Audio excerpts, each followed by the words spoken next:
আসসালামু আলাইকুম।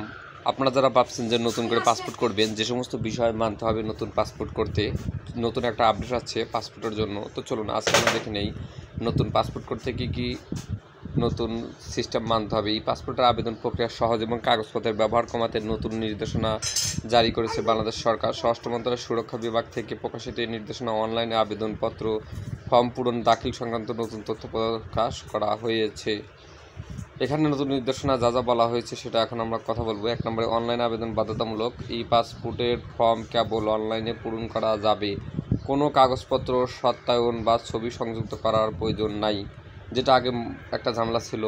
জাতীয় পরিচয়পত্র, জন্ম নিবন্ধন সনদ, আবেদন ফর্ম পূরণের জাতীয় পরিচয়পত্র, এনআইডি অথবা ইংরেজি ভাষণে অনলাইন জন্ম নিবন্ধন সনদ বিআরসি ব্যবহার করতে হবে। অপ্রাপ্তবয়স্ক আবেদনকারী যাদের এনআইডি নাই তাদের পিতামাতার এনআইডি নম্বর অবশ্যই দিতে হবে। বয়স ভিত্তিক 18 বছরের নিচে শুধুমাত্র বিআরসি ইংরেজি ভাষণ লাগবে, অর্থাৎ বার্থ সার্টিফিকেট। 18 থেকে 20 বছর এনআইডি অথবা বার্থ সার্টিফিকেট, 20 বছর ঊর্ধ্বে এনআইডি, তবে বিদেশ আবেদন করলে বিআরসি গ্রহণযোগ্য হবে। অবশ্যই পূরণীয় গড় ফর্মে তারকা চিহ্নিত সকল গড় পূরণ করতে হবে।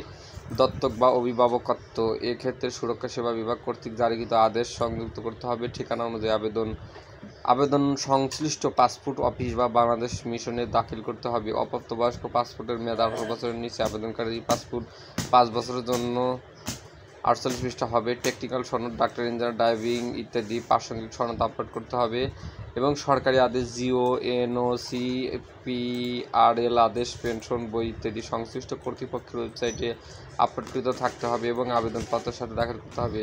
বিবাহ সংক্রান্ত দলিল, বিবাহ নিকানামা, তালাক প্রতিবেদন দাখিল করতে হবে। ফি ও ব্যাট, দেশে আবেদন করলে নির্ধারিত ফি ব্যাট প্রযোজ্য চার্জ করতে হবে। বিদেশে আবেদন করলে নির্ধারিত ফি প্রযোজ্য হবে। কূটনৈতিক পাসপোর্ট আবেদন স্বরাষ্ট্র মন্ত্রণালয় অথবা পাসপোর্ট প্রধান কার্যালয়ে দাখিল করতে হবে। জরুরি আবেদন, অতি জরুরি পাসপোর্ট পেতে হলে পুলিশ ক্লিয়ারেন্সের সনদ দাখিল করতে হবে। সময় নিম্ন 2 কর্মদিবস অতি জরুরি, 7 কর্মদিবস জরুরি, 15 কর্মদিবস রেগুলার। আবেদনের সময় মূল দলিল, এনআইডি, বিআরসি প্রযোজ্য, টেকনিক্যাল সনদ বা সরকারি আদেশ দেখাতে হবে। রিইস্যু বা হারানো পাসপোর্ট, রিইস্যুর ক্ষেত্রে পুরনো পাসপোর্ট হারানো ক্ষেত্রে জিডিও ফটোকপি জমা দিতে হবে। 6 বছরের নিচে আবেদনকারী ল্যাব প্রিন্ট করা ধূসর ব্যাকগ্রাউন্ডের 3R সাইজের ছবি দিতে হবে।